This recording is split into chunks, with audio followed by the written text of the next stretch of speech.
O tema da mensagem de hoje é: quem se importa? É uma pergunta. Quem se importa? Qual é o tema da mensagem? Quem? Lucas, capítulo 10, a partir do verso 25. Se você achou, diga cheio. Se não achou, diga estou à procura. Amém. Lucas 10, 25 está escrito: certa ocasião, um perito da lei levantou-se para pôr Jesus à prova e lhe perguntou: mestre, o que preciso fazer para herdar a vida eterna? O que está escrito na lei? Jesus responde com uma outra pergunta. Respondeu Jesus: o que está escrito na lei? Como você a lê?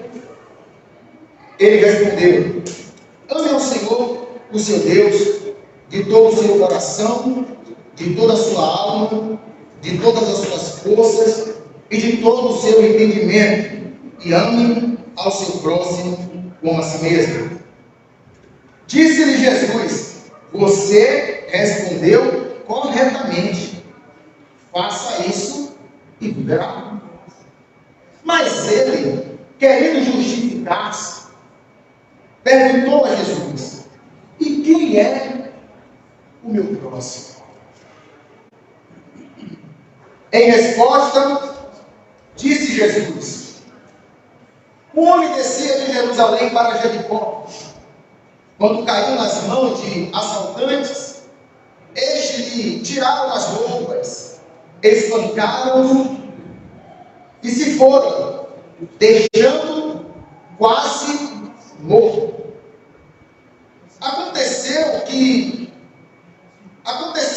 estava descendo pela estrada, um sacerdote, quando viu o homem, passou pelo outro lado. Verso 32. E assim também o levita, quando chegou ao lugar e o viu, passou pelo outro lado. Mas um samaritano, estando de viagem, chegou onde se encontrava o homem, e quando o viu, teve o que dele aí? Piedade dele. Aproximou-se, enfaixou-lhe as feridas, derramando nelas vinho e óleo. Depois colocou-o sobre o seu próprio animal, levou-o para uma hospedaria e cuidou dele. No dia seguinte, deu 2 denários aos hospedeiros e lhe disse: cuide dele. Quando eu voltar, pagarei todas as despesas que você tiver. Qual desses três, Jesus agora pergunta para o doutor da lei: qual destes 3 você acha que foi o próximo homem que caiu nas mãos dos assaltantes? Verso 37, respondeu o doutor da lei: aquele que teve misericórdia dele. Respondeu o perito da lei. Jesus lhe disse: vá e faça o mesmo. Curve a sua fronte.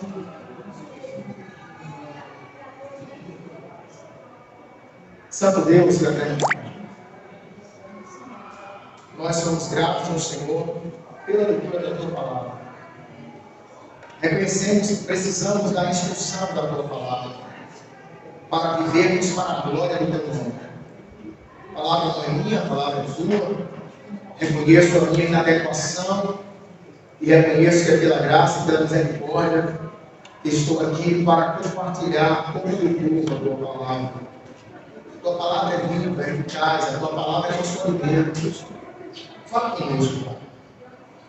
Não somente com aqueles que estão presentes, mas aqueles que posteriormente vão ter a oportunidade de pensar sobre essa palavra.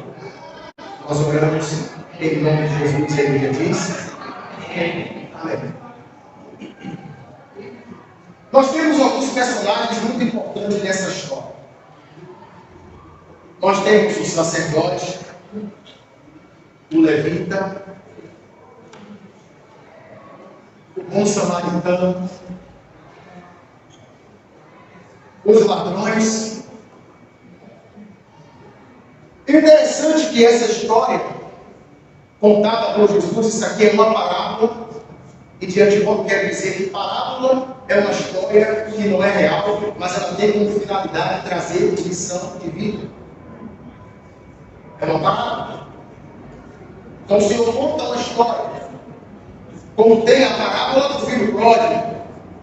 Ali é uma história da qual o Senhor quer trazer uma lição para aqueles que ouvem a parábola. Então não existiu o filho pródigo, não existiu o irmão mais velho. Literalmente, ali é uma história com a finalidade de lição. Aqui é uma sua história. E Jesus, ele gostava de contar história. Jesus não gostava de contar história porque Jesus gostava de jogar a conversa fora. Jesus gostava de contar história porque Jesus queria ser entendido para aqueles que ouviam. A ideia é ser compreendido. Então Jesus conta a história. E essa história da qual Jesus compartilha, essa parábola, ela é interessante porque ela se inicia uma pergunta, que é uma pergunta que muitas pessoas estão fazendo por aí. A busca da resposta dessa pergunta é o motivo pelo qual nós temos inúmeras placas denominacionais, inúmeras religiões. E agora eu falo religião no sentido etimológico da palavra, religar, mas religião no sentido de religiosidade. A busca por Deus, buscar a Deus. Eu tenho que me conectar com o transcendental, eu tenho que me conectar com o divino, eu tenho que me conectar com o sobre-humano. Então a gente encontra religiões que estão tentando dar resposta em pessoas que querem resposta. E a pergunta que o doutor Dalei fez foi: o que eu preciso fazer para ter a vida eterna? O que eu preciso fazer para ter a vida eterna? Essa foi a pergunta que o doutor Dalei fez. E a pergunta que muitas pessoas têm feito na sociedade. Eu quero herdar a vida eterna. O que é que eu preciso fazer? Pretendo responder essa pergunta no final da mensagem. Então, diante dessa pergunta, Jesus pergunta para ele: o que é que está na lei? O que é que a lei diz? A gente precisa compreender que esse personagem que fez essa pergunta para Jesus, esse indivíduo aqui, é um doutor da lei. Qual é a responsabilidade do doutor da lei? Estudar a lei, interpretar a lei e ensinar a lei. Então aqui não é alguém que está dando os primeiros passos na caminhada, não é alguém que está dando os primeiros passos no campo da teologia, é um doutor da lei. E ele testa Jesus, ele prova Jesus com essa indagação: mestre, o que eu faço para herdar a vida eterna? O que eu faço para herdar a vida eterna? Talvez seja a sua pergunta hoje. O que eu faço para herdar a vida eterna? Frequentar o culto regularmente, contribuir na igreja financeiramente, ser amigo de pregadores e pastores, ter pai e mãe cristão. O que eu faço para herdar a vida eterna? Jesus, percebendo que estava conversando com o doutor da lei, ele pergunta: o que diz a lei? O que a lei diz? E ele diz que era amar o próximo, amar a Deus de toda a sua alma, de todo o seu entendimento, e amar o próximo como a si mesmo. fazendo referência a Deuteronômio, fazendo referência a Levítico. Então, realmente, o cabra entende, ele é um doutor, ele está alinhado, ele está afiado, ele entende da Bíblia, ele entende de teologia, ele entende do papiro, ele entende dos rolos, ele entende dos pergaminhos. Então, vai e faz. Mas ele não quis ficar por baixo, eu não sei se ele se sentiu envergonhado, mas ele tenta se justificar e ele pergunta: quem é o meu próximo? Tipo assim, eu quero até fazer isso, mas eu não sei como fazer. Quem é o meu próximo?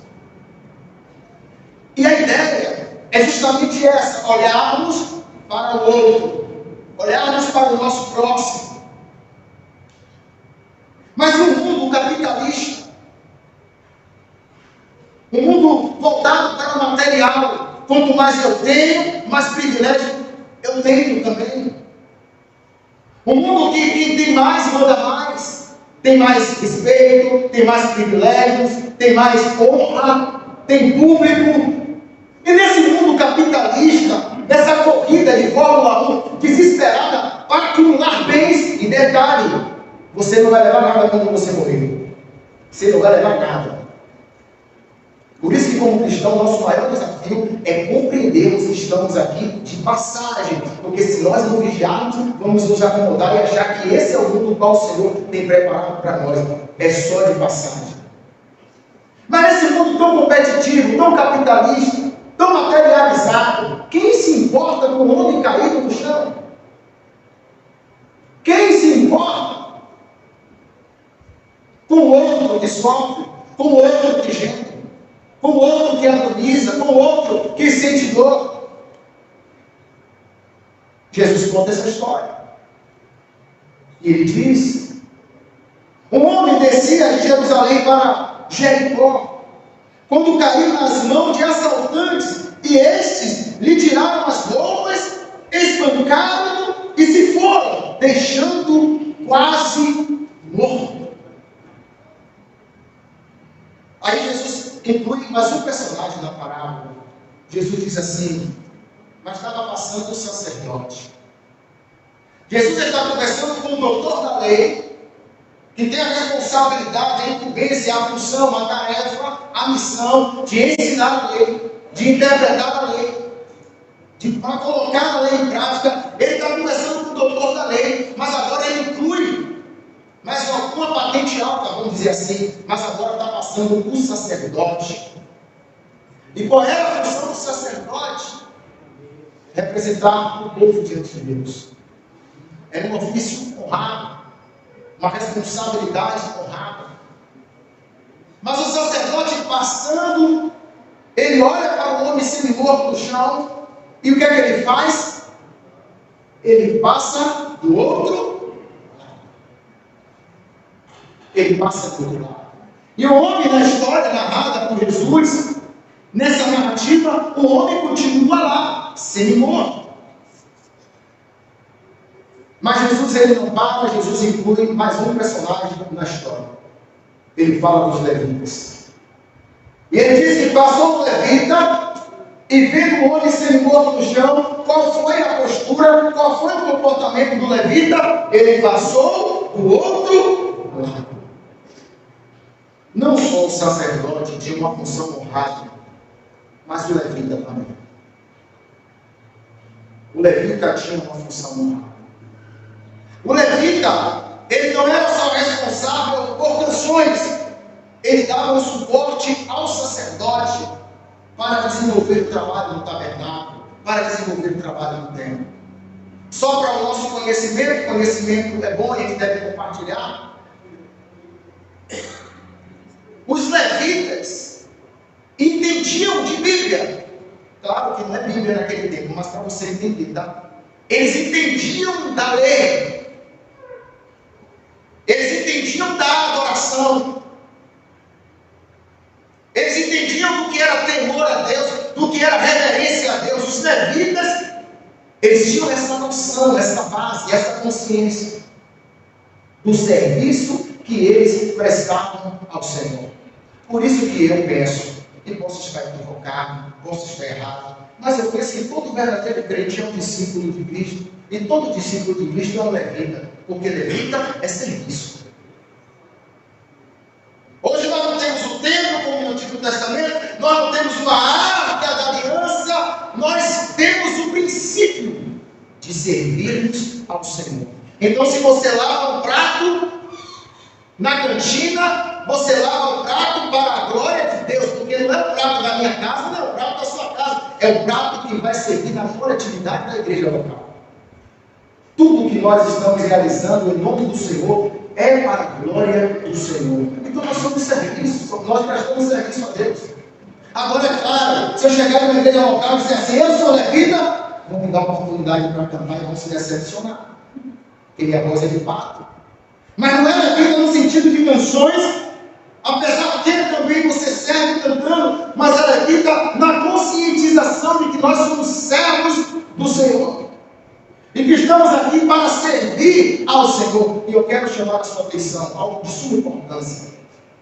Há uma possibilidade muito grande, no exercício do seu serviço, você ser questionado, apedrejado, perseguido, mas continue servindo o que você está fazendo para Deus. Amém? Só que o levita que entendia esse serviço, o sacerdote que entendia desse serviço, eles passaram do outro lado. E o homem continuou lá, sendo morto no chão. Quem se importa? Eu não sei se o motivo pelo qual tanto o sacerdote quanto o levita não foi até o homem dentro da história narrada por Jesus. É porque ele veio de Jerusalém e não poderia tocar em nada impuro, nada imundo, ele não queria descumprir a lei. Eu não sei. Mas o Senhor está contando a história e aqui temos um diálogo forte, um diálogo alto nível. Temos o mestre que é Jesus e o doutor da lei. É aquela conversa que eu nem opino, fico só com os ouvidos ligados. Você já viu dois homens sábios conversando e você não quer nem perguntar para não perder a oportunidade? É isso aqui que está acontecendo. O mestre está conversando com o doutor da lei, o doutor da lei faz uma pergunta para o mestre responde a pergunta com uma outra pergunta, o doutor da lei faz uma outra pergunta e o mestre conta uma história. Para chegar a um denominador comum, para chegar a uma finalização, para trazer uma lição de vida. E ele diz, olha, esse homem ele foi assaltado, ele foi espancado, ainda que isso aqui é uma história, mas acontecia assaltos nesse trecho, tá? Acontecia assaltos literalmente nesse trecho. Não sabe se Jesus contou com base no que já aconteceu, mas, como eu falei, Jesus ele contava a história, mas ele queria que o público entendesse a história. Então, quando ele está falando isso aqui, automaticamente o doutor da lei, ele está imaginando o trajeto, ele está imaginando o trecho, ele está entendendo. Uma outra ocasião, Jesus está pregando, ele fala sobre a parábola do semeador. Quem ali está ouvindo entende de plantação, entende de semente, percebe que as árvores realmente pegam a semente que cai no meio do caminho. Então Jesus ele fala para ser compreendido. Ele quer ser entendido. Mas por que ele faz isso? Porque ele cobra daquilo que você entendeu. Se você não entende a lei, como eu posso falar sobre a lei para você? Como é que eu posso explicar? E aqui Jesus dá continuidade a essa narrativa e começa a conversar com esse homem. Só que Jesus agora, ele inclui um personagem que mexe com a estrutura. O samaritano. Então você conta uma história na qual tem um doutor da lei, tem um sacerdote, tem um levita, e um samaritano que pratica a boa ação é para quebrar a estrutura do homem. Percebemos que às vezes a ajuda vem da onde menos esperamos. Veio do samaritano. Logo o samaritano que tinha o seu templo próprio no Monte Gerizim, que era misturado, não era um povo puro, logo o samaritano era para ser o sacerdote para ajudar esse homem. Era para ser o levita responsável pelo serviço, pela adoração, auxiliar no sacrifício. Era para ser o doutor da lei que ensina a palavra, que discute a palavra, mas logo o samaritano. E vai passando um samaritano. E quando o samaritano vê aquele homem morto, bem morto no chão, ele se aproxima da realidade daquele homem sendo morto no chão. Ele se aproximou da realidade daquele homem. para suprir a sua necessidade, para auxiliar ele na sua necessidade. E isso é magnífico porque essa parábola, essa narrativa, ela é um choque em nós, que nos convida a sair do egoísmo. O mundo gira em torno do eu, só eu, só eu, só eu e só eu. Essa narrativa aqui, ela diz para mim, e eu não sei se diz para você, olhe para o outro, tenha empatia, seja altruísta, se coloque no lugar do outro. E isso é algo interessante, que é quando nós falamos em egoísmo, não tem como eu falar sobre isso e não trazer o culto a Deus. Por quê? O culto é para Deus. Você veio prestar um culto a Deus, eu estou pregando para a glória de Deus. Eu não posso pregar falando de mim, eu não posso pregar falando das minhas qualidades pessoais, das minhas características positivas, porque não é um livro que eu estou apresentando, eu não estou falando de mim, tem que falar do Senhor, tudo gira em torno do Senhor. As músicas, as quais cantamos, tem que ser para o Senhor, porque o culto é para Ele, é para a glória dEle, é para o louvor dEle, tudo tem que ser na direção dEle. E às vezes nós somos egoístas porque a gente quer que gire em torno daquilo que realmente me agrada. Eu lembro quando eu era líder de jovens, a gente estava com um desafio grande com a juventude da igreja, e toda hora a gente mudava a tática para segurar o jovem da igreja no segundo. A gente não conseguia segurar o jovem da igreja. Aí um irmão falou assim, vamos colocar aqui culto do quilo. Nesse culto é um sábado do mês, cada jovem traz um quilo de alimento, a gente vai, e aí começou a tocar reggae, e não conseguiu segurar o jovem da igreja. Aí sentamos com o pastor na época, e fizemos uma reunião como liderança, e chegamos à conclusão. Falou, pastor, vamos voltar o feijão com arroz. Vamos voltar ao que éramos antes. Não tem como fazer, não dá, a gente já tentou de tudo e não consegue segurar essa juventude na igreja. Vamos voltar para o feijão com arroz. E nós voltamos para o feijão com arroz. Ei, mas o que é o feijão com arroz? Oração, leitura da palavra, louvores com ação de graça, chamada ao arrependimento e oração. Desse jovem que ficaram, pela misericórdia, no Emério, saiu o pastor Emerson, saiu o missionário Jairson, saiu o evangelista Robson, saiu o pastor que hoje é o pastor presidente da igreja. Por que eu quero falar isso para você?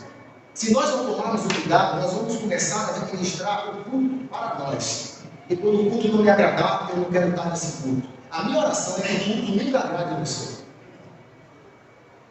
A minha oração é que o culto nunca agrade a você. Mas a minha oração é que o culto glorifique a Deus. Porque a igreja, ela não é uma empresa. Não é uma repartição na qual dê a sua sugestão. Existem igrejas locais que a cada ano ela muda a sua identidade. Um ano a parede está preta, outro ano a parede está azul. O que está na moda, eles estão seguindo a moda. Porque eles estão buscando aquilo que está dando certo, eles estão desesperados. Mas por quê? Porque é um egoísmo. Eu tenho que fazer algo que gira em torno de mim. Eu estou preocupado comigo. Eu não estou preocupado se a palavra que foi pregada é uma palavra bíblica. Eu não estou preocupado se as canções que foram compartilhadas, ministradas, é uma canção que exalta a Deus. Não, eu não gostei. E você vê a igreja lutando. E aí eu lembro que a gente voltou para o feijão com arroz. E no feijão com arroz, Deus fez aquilo que realmente só Ele pode fazer. Irmãos, eu quero dizer algo para mim e para você. Não é para te deixar triste, mas é a realidade. Nenhum ser humano tem poder de mudar o coração do outro ser humano. Não vai adianta você se esforçar com a força do seu braço, porque não vai dar certo. Sabe qual é a resposta? Busca o poder que vem do alto do Pai das luzes. Só Deus, no poder do Espírito Santo, pode pegar um coração de pedra e transformar em coração de carne. Só Ele pode fazer. Só ele. Então esse sacerdote, ele passa do outro lado, o levita passa do outro lado, mas quem se dispõe a ajudar? O samaritano. O samaritano passou para ajudar. Trazendo para nós hoje, o samaritano poderia representar a margem da sociedade. Aquelas pessoas que vivem à margem da sociedade. Aonde você não espera o socorro, aonde você não espera a ajuda, mas nessa história, nessa narrativa, o Senhor colocou o samaritano como aquele que fez a diferença. Aprendemos com essa narrativa que título não resolve o problema de quem está quase morto no chão. Não adianta ser pastor. Não adianta. Pastor não é carteirada para não pagar metrô, não pagar ônibus, chegar no cinema lá, sou pastor, pode entrar. Às vezes é alguém desprovido de título, desprovido de cargo, desprovido de função, mas é alguém que quando olha para o outro, se importa. Por isso é a pergunta: quem se importa com um homem sendo morto no chão? Quem se importa? Irmãos, isso é tão interessante que nós precisamos nos autoavaliar até nos nossos momentos de comunhão. Orarmos pelos missionários. Orarmos pelos evangelistas. Orarmos para que Deus alcance o coração do povo e que eles se arrependam e que eles recebam Jesus como seu Salvador. Mas às vezes, quando nós vamos avaliar a nossa oração, é tudo em torno de nós. Senhor, me dê, Senhor, eu quero. Ó Senhor, eu preciso. Ó Senhor. Deus faz. Deus consegue. Temos que pedir a Deus, temos. Mas será que não temos tempo para se importar com o outro? Que ele está sendo morto? Que está caído ali no chão? Isso é tão interessante. Se você pedir para alguém orar, tem pessoas que ela acaba esquecendo. Irmão, ore só agradecendo. Ele começa mais pelo dia de pede, porque a gente pode pedir. A gente gosta de pedir. Eu lembro quando eu chego do trabalho, eu chegava no trabalho, eu resolvia, mesmo meu pai me abraçava, aquele beijo, aquela coisa toda, eu glória a Deus. Mas agora eu chego e diz: pai, trouxe o que para mim? Ele quer qualquer coisa, tá? Ele quer um bombom, ele quer uma bala, ele quer um carrinho. Ele quer, trouxe o que para mim? Às vezes a gente vai, somos assim: Deus, trouxe o que para mim? Talvez eu dizer: eu não trouxe nada para você, mas eu quero que você se preocupe com aquele que está sendo morto no chão. E talvez você está tão apressado para o mundo, você está tão atarefado com sua ocupação, você está cheio de reuniões administrativas, denominacionais, que você não tem tempo para levantar o sangue morto que está caído no chão. Quem se importa? Perceba, irmão, que a pergunta aqui, ela foi sobre a vida eterna. Olha como Jesus tem um jeito de conversar. O doutor da lei perguntou: o que é que eu faço para ter a vida eterna? Jesus começa a conversar e o doutor já está contando a história, já pegou ele pelo braço, já está levando ele para passear em outras dimensões, em outra atmosfera. Para ele entender e compreender. Tem um jovem que está em Salvador, e hoje, quando eu saí da escola bíblica dominical, estava na Fernando Dias, eu me lembrei dele, e pedi ao Senhor que ajudasse ele. Ele não tem filho. A esposa engravidou, perdeu o filho. E ele mora em um lugar simples de Salvador, numa comunidade de Salvador. Mas ele é um crente que não fica assim parado, sabe? Ele não consegue guardar o evangelho para ele só. Ele compartilha. Ele juntou cadeiras em cima de uma laje. Ele está pregando o evangelho para crianças. Se importa, irmãos. Por isso que eu, particularmente, eu não dou muita atenção a críticas que não faz. Irmão, se você não faz, deixa quem está fazendo. Eu estava na faculdade, um colega levantou na sala de aula e disse que entrou um pregador no ônibus e começou a pregar. E pregar no ônibus é um desafio, tá? Por que é um desafio? Porque você encontra pessoas que pregam no ônibus e falam muitas coisas que não têm coerência. E aqueles que têm coerência não vai pregar no ônibus. Então é um desafio, porque você tem que pregar com clareza. E aquele jovem chegou para o menino, o pregador, e falou assim: eu não tenho a coragem de pregar no ônibus, mas você precisa melhorar nisso. E ele compartilhou isso na sala de aula, com simplicidade. Mas um outro irmão falou: ó, sua atitude foi nobre, você conversou com o irmão em particular, mas eu quero te dizer uma coisa: se você faz, não critique quem faz. Às vezes uma pessoa pregando na praça, parecendo um cara ausente da razão. Mas ele está pregando. E Deus está trabalhando ali naquela realidade. Mas quando alguém sai das quatro paredes e vai para um lugar desse pregar em alta voz, pregar no metrô, pregar na praça, ele está dizendo assim: eu não estou contente de ver noticiários na televisão de jovens morrendo vítimas de droga, de assalto. Eu estou saindo. E se você perguntar para ele por que você está fazendo isso, ele vai dizer: eu não importo. O Senhor me confiou o Evangelho. O Evangelho é o poder de Deus para a salvação de todo que crê, e eu me importo, e é por isso que eu estou pregando na praça, é por isso que eu estou pregando na rua, é por isso que eu estou pregando nessas encruzilhadas, é por isso que eu parei para colocar óleo, para colocar vinho, para colocar ele no jumento e levar ele na hospedaria, porque eu me importo com quem está caído no chão. Eu me importo. Eu me importo. Então, existem duas formas de nós ajudarmos a obra de Deus: fazendo e não atrapalhando quem faz. Imagine se nessa história narrada por Jesus aparecesse alguém para tentar justificar se deveria ou não levar esse homem Senhor para a hospedaria. Imagine. Não é a realidade aqui, mas imagine. Mas permita-me lhe fazer uma pergunta: você tem se importado? Você se importa com o outro?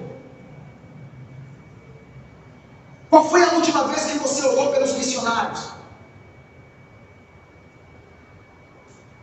Qual foi a última vez que você orou pelos evangelistas?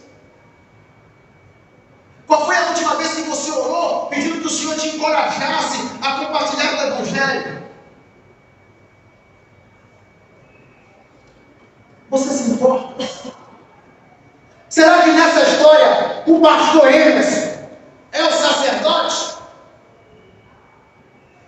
Porque olhando para essa história, eu me identifico muito mais com o sacerdote. Talvez você se identifique com o bom samaritano. Mas eu me identificaria muito mais com o sacerdote que passou do outro lado. Será que nessa história você se identifica com o levita que passou do outro lado? Com quem você se identifica nessa narrativa, nessa parábola contada por Jesus? Com quem você se identifica? Às vezes eu venho no metrô e eu fico orando: Deus, eu só quero só um vagão. Eu só queria que Deus me desse um vagão daquele. É muita alma, irmão. E eu olho para as pessoas, parece que eu fico meio doido, sabe? Cada um com um jeito de vestir, um com cabelo vermelho, um com cabelo preto, um com a tatuagem. Teve um jovem que ele estava com uma tatuagem, colocou no rosto todo, uma caveira, assim, negócio. Eu não tenho medo de caveira, mas aquele negócio estava assombroso. E ele colocou uma lente de contato, uma cor escura. E eu olhei para ele, quando ele olhou para mim, eu tirei o olho dele, né?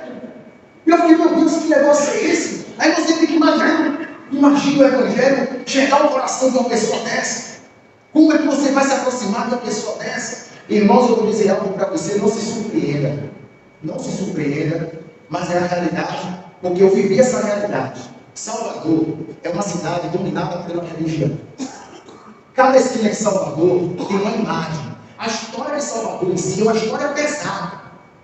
Pelourinho, que os pessoal vai no Pelourinho para tirar foto. Pelourinho é lugar de sofrimento, que os negros eram chicoteados. Pelourinho é lugar de dor. O nome das ruas de Salvador é nome que, se você mexer na história, é algo que é ligado à religiosidade, que é ligado à mística, é ligado à feitiçaria. Por isso que às vezes em Salvador dificilmente você vai encontrar uma igrejinha que não ora. Aqui a nossa oração é educada e consciente, que todo mundo ora e os demais ouvem e diz amém. E assim seja. Legal isso é bom. Mas lá, se você disser vamos orar, Porque o cenário é de guerra espiritual. Em Salvador, o cenário é de guerra espiritual. E aí o que acontece? Você entra em ruas, você entra em casas, em bairros, e você vê a opressão tomando conta das pessoas. Com uma mulher que ela estava encurvada, eu lembrei até do texto. Ela entrou no meu trabalho lá em Salvador, e eu perguntei, por que a senhora anda assim encurvada? Ela, não sei. Eu não fiz nada, eu perguntei para ela, fique em pé, fique normal. Ela ficou normal. Aí eu olhei para um colega minha segurança e falei, rapaz, o que é isso aí? Depois que ela saiu da reflexão, quando ela atravessou a rua, ela voltou a andar encurvada. Só que o Evangelho, ele é um poder de Deus que pode transformar. Então você encontra em Salvador igrejas pequenas que os irmãos são irmãos que se empenham em oração. São irmãos que se debruçam na oração e vai buscar e vai resgatar. Porque são pessoas que se importam. Mas a gente usa por cada ser humano que misericórdia, dá medo. Mas esse ser humano que tem os olhos pretos, uma caveira no rosto, esse ser humano, ele é importante para Deus, como nós o somos. E não o somos por qualidades particulares, mas o somos por misericórdia do Senhor sobre a nossa vida. Mas sabe o que é que você vai perceber? Quando esses moradores da cidade de Salvador, esses feiticeiros se convertem, irmãos, eles vêm com uma sede. Irmãos, eles vêm com a fome. Que parece até que ele quer ser o pastor da igreja, mas não é não. Sabe por quê? A quem muito foi perdoado, muito amor. E são pessoas que dizem, eu andava com o diabo lado a lado. E agora eu sei que Deus é maior do que o diabo. Se eu servir o diabo, aonde Deus mandar, aí eu vou. Aonde Deus mandar pregar, eu vou pregar. Aí o que acontece? Não é o seu caso? Aí você encontra muito cristão na zona de conforto e critica aquela pessoa que chegou com todo o gasto, com todo o ânimo. Irmão, sai de baixo, porque você não sabe o que Deus está fazendo na vida do mundo. Mas é alguém que se importa com o outro que está ali, caído no chão, carecendo da graça e da misericórdia do Senhor. Mas talvez você faça aquela pergunta: quem é o meu próximo? Quem é o meu próximo? Assim como, às vezes, a ajuda vem da onde nós não esperamos, nem sempre o nosso próximo é quem está próximo. Imagina alguém que é filho do governador do estado. Ele sofre um acidente. E aí? Eu sou filho do governador. Cadê o governador? Cadê o governador? Sabe quem vai ser o próximo dele? Um garimpo, um eletricista, um frentista. A ideia de próximo aqui não é um sentido biológico. É um sentido de ajuda, é um sentido de suporte, é um sentido de auxílio. Ou seja, todo aquele que necessita de amparo, independentemente de quem seja. O seu próximo é todo aquele que necessita de amparo. Necessitou de amparo? É seu próximo, meu irmão. É o seu próximo. Esse é o seu próximo. Esse é o meu próximo. Nós precisamos pensar sobre a nossa caminhada com o Senhor. Eu não descarto a possibilidade de algumas pessoas estarem no lugar certo, mas buscando o Deus errado. Está na reunião do Senhor, mas está buscando um Deus que não tem nada a ver com aquele Deus, com o Deus que é apresentado na Escritura. A gente pode estar no lugar certo, mas com uma motivação errada. Eu estou sendo um bom próximo aos necessitados ao meu redor? Será que nós estamos dando aquilo que sobra, que não presta? Ou estamos dando aquilo que é bom? Aquilo que dá para usar? Aquilo que dá para desfrutar? Às vezes nós pensamos que a tragédia só acontece com o outro, mas todos nós estamos vulneráveis à tragédia na vida. Seja crente, seja não crente, seja pastor ou não pastor, todo mundo. Todos nós estamos vulneráveis diante das tragédias da vida. Mas interessante, no verso 37, vamos ler a partir do 35. No dia seguinte, deu os 2 denários aos hospedeiros e lhe disse: cuide deles, quando eu voltar, pagarei todas as despesas que tiver. Verso 36. Qual destes 3 você acha que foi o próximo homem que caiu nas mãos dos assassinos? A resposta do doutor da lei: aquele que teve misericórdia dele. Respondeu o perito da lei. Disse Jesus: vá e faça o mesmo.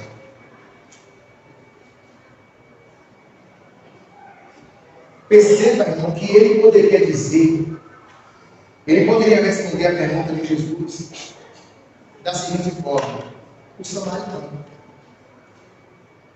Ele poderia dizer, mas ele falou que aquele que usou de misericórdia. Tem judeus que nem gostam de falar a palavra samaritano. Perceba o grau de vaidade no coração do homem. Às vezes a gente é assim, pensa que o nosso pecado é menor do que o do prostituto, do traficante. Aí olha assim para o outro de cima para baixo. Com vaidade, com prepotência, com soberba, com arrogância. Porque a gente tem uma visão do pecado baseada na moral. Pecado para nós é que resume moral. Prostituto, traficante, ladrão é pecador. Mas pecado para a palavra de Deus não está raciocinado, não está conectado à moral. Está conectado à essência, à raiz onde é que ele nasce o pecador. Que todos pecaram e carecem da glória de Deus, da graça de Deus, da misericórdia de Deus, da piedade. Eu oro 3 horas porque a loja é graça sobre a sua vida, meu irmão. Eu já li a Bíblia toda, mas é graça sobre a sua vida, meu irmão. É graça de Deus sobre a minha e sobre a sua vida. Misericórdia dele. Não há mérito para nós. Mas ele diz: aquele que usou de misericórdia, ele não fala a palavra, o samaritano. Aí Jesus diz assim: vá e faça o mesmo. E aqui que está a peça do quebra-cabeça. Ele começa fazendo uma pergunta: o que é que eu faço para herdar a vida eterna? Jesus diz: o que está na lei? Ele recita a lei. Fizeste bem, então coloque em ação. Mas quem é meu próximo? Vou contar uma história para você entender quem é seu próximo, porque parece que você é dono da lei, mas não tem historinha. Talvez você não tenha infância. Me permita contar uma história. Contou uma história. E no final da história, ele apresentou a história de que alguém precisa de ajuda. E no final da história, alguém ajuda uma outra pessoa. E ele diz assim: faça o mesmo. Se a gente ler de forma apressada, a gente vai entender assim: então para ser salvo, eu tenho que ajudar o meu próximo. Existem religiões que elas fazem isso, elas fazem algumas ações, porque elas pegam esse texto e, não, aqui tem que fazer isso. Tem que colocar em prática. Porque eu perguntei sobre a vida eterna e ele disse: não, vá e faça o mesmo. Vá e faça o mesmo. Jesus, ele não ensina que as boas obras e o comportamento, o cumprimento da lei, ele leva à salvação. Perceba que no Antigo Testamento o homem vem suando, se desesperando para tentar cumprir a lei. Por isso que Jesus diz: eu não vim para abrogar a lei. Ele não veio para, porque a lei tem que se cumprir. Porque ele diz para Deus, de fato, você é o Deus que ele se apresenta na Escritura, um Deus que é justo, a lei tem que se cumprir.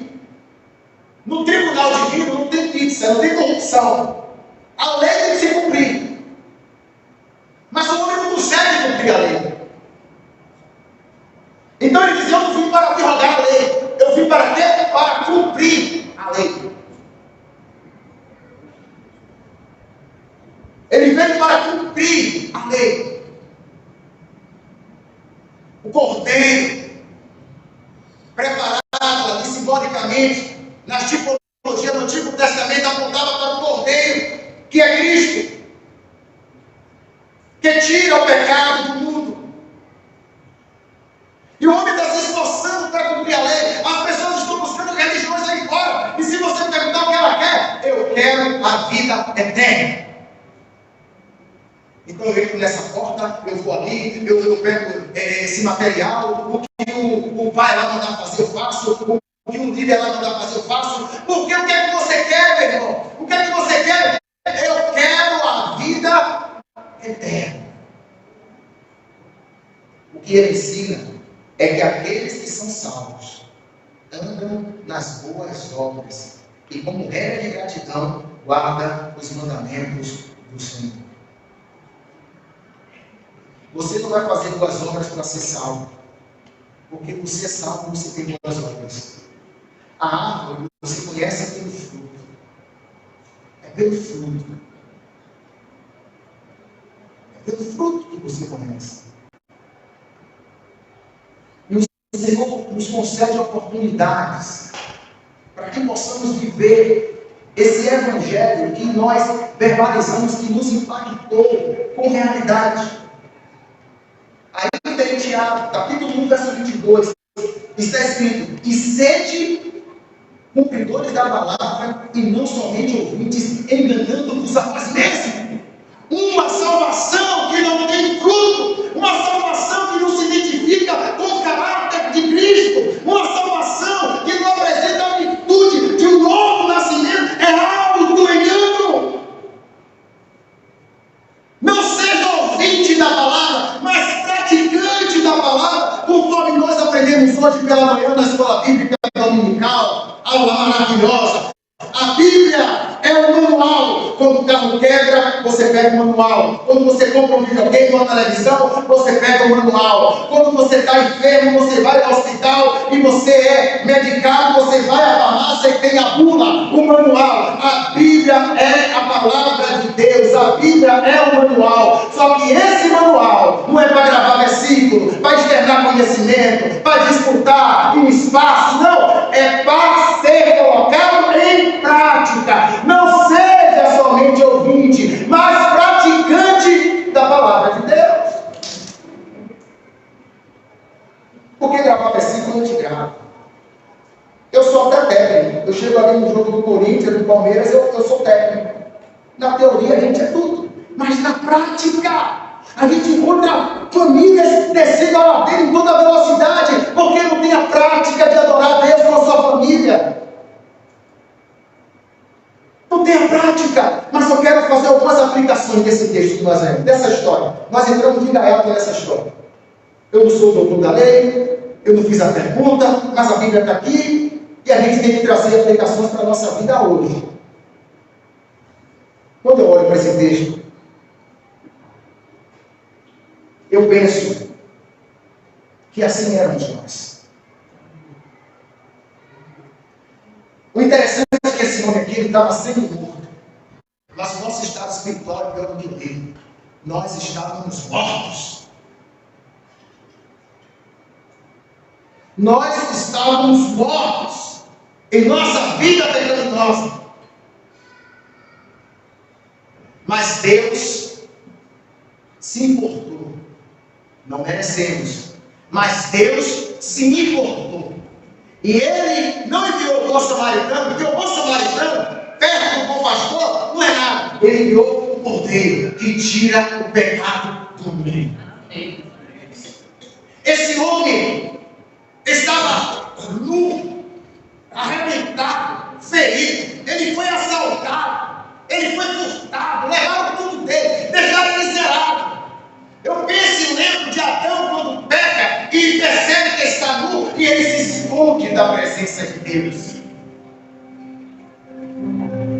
Mas Deus vai procurar Adão. Não é Adão que vai procurar Deus, é Deus. Adão, aonde você está? Ah, eu vim com a voz suave e me escondi, porque eu estava nu. Aí Deus, como se não soubesse de nada, Deus sabia de tudo. Claro que Deus sabia que Adão estava pelado, nu como Deus. Adão, tu mexe, meu filho. Você desobedeceu, meu filho. Porque a nossa luta nessa terra é lutar contra o pecado. A sua luta não é lutar contra o desemprego. A sua luta não é lutar contra a enfermidade. A sua luta não é lutar contra o seu filho que está na droga. A sua luta não é lutar contra o seu marido. A sua luta é lutar contra o pecado. Porque Maria marido, droga, filho. Ninguém pode impedir o homem de ter uma intimidade com Deus, mas o pecado afasta o homem de Deus. O que é o pecado? Transgressão da lei. O que é a transgressão da lei? Desobedecer a lei. De Gênesis e Apocalipse você vai ver que tudo vive contra a obediência. Sabe o que é que Deus quer de mim e de você?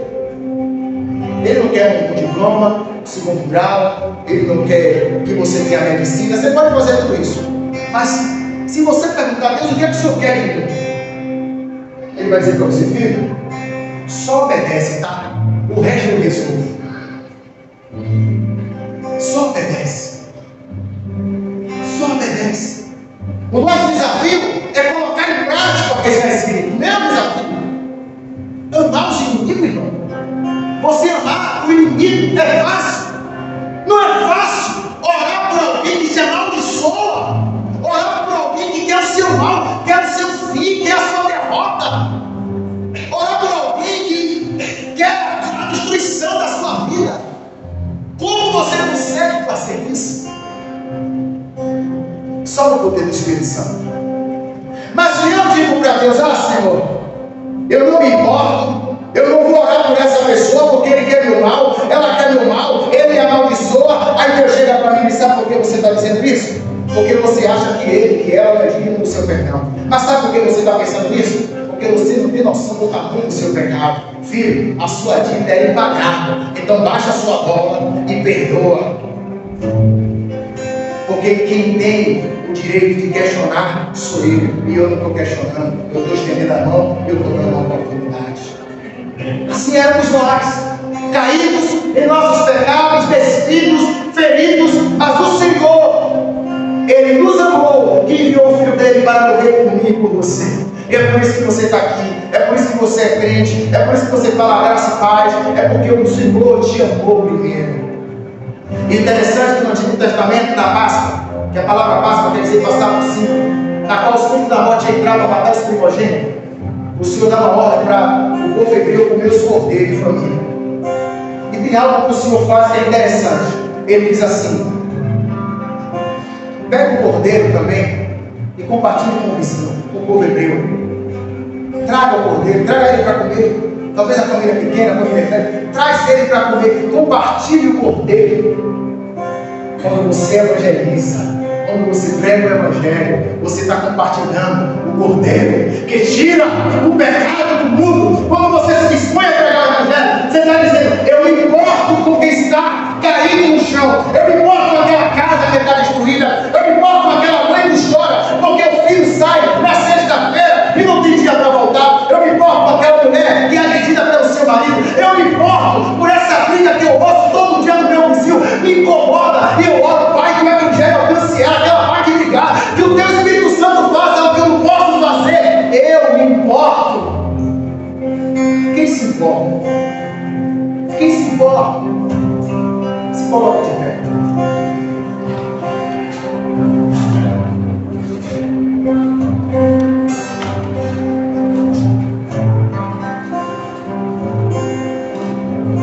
Talvez você diga: pastor, lembra que o senhor disse que ia responder a pergunta no final? O que é que eu faço para errar a minha terra? Eu vou dizer o que você tem que fazer. Eu vou dizer o que você tem que fazer. Romanos, capítulo 10, versículo 9. A saber, se com a tua boca confessares ao Senhor Jesus e em teu coração creres que Deus o ressuscitou dentre os mortos, será. O que é que eu preciso fazer? Crer. Crer. Mas às vezes a religião não deixa, não. Está muito fácil, só crer. Então tem que subir uma escada, tem que pagar o. Não! Porque o preço já foi pago na cruz. Ele morreu na cruz.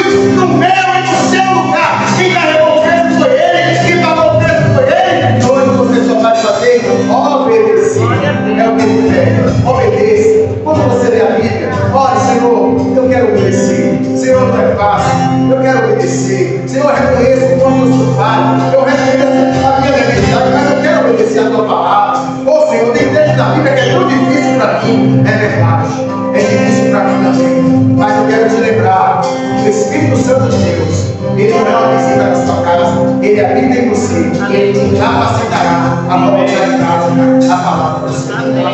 Louvemos ao Senhor. Adoremos ao Senhor. Aproveite as oportunidades. E pessoas que serão, você serão usadas na vida dessas pessoas.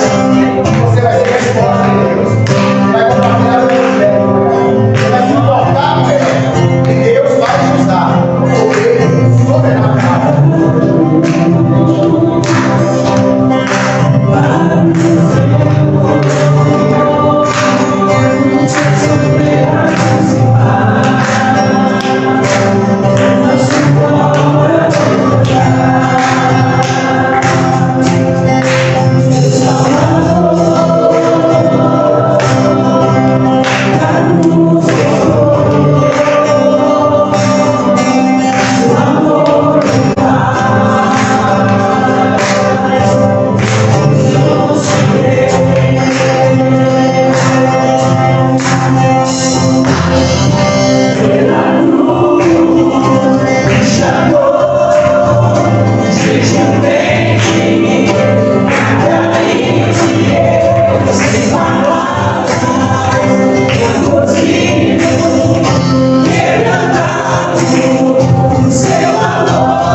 Louvado seja o nome de Deus. Obrigado pela tua palavra. Obrigado por essa oportunidade de pensarmos sobre esse texto. Nos ajuda, Senhor, a se importar com o outro. Nos ajuda a ser praticantes da Tua palavra, não apenas ouvintes, mas queremos viver a Tua palavra, queremos praticar a Tua palavra. Senhor, que essa semana seja uma semana de leitura bíblica, uma semana de oração, uma semana de pedir perdão, uma semana de perdoar, uma semana, Senhor, de buscarmos a Tua face, porque nós reconhecemos que a Tua misericórdia que nos mantém em pé. Nós reconhecemos que se o Senhor for conosco, nós seremos bem-sucedidos. Senhor, nós queremos fazer parte do Teu trabalho, queremos orar por aqueles que estão em aflições, queremos orar pelos missionários, queremos orar pelos evangelistas.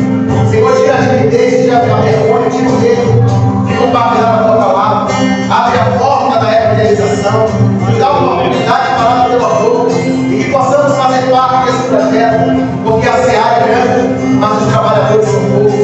Levanta trabalhadores, levanta operários, e que possamos trabalhar não para ser elogiados, para ser ovacionados, mas para a honra e glória do Teu nome, em obediência ao Senhor. Nós somos gratos ao Senhor, do amor de Deus Pai, e a graça ao Filho de Jesus, e a comunhão e consolação do Espírito do Senhor, repouso obrigado de nós, não apenas hoje, mas para todo sempre, o povo de Cristo. Amém. Amanhã, oração, sexta-feira, 6 horas.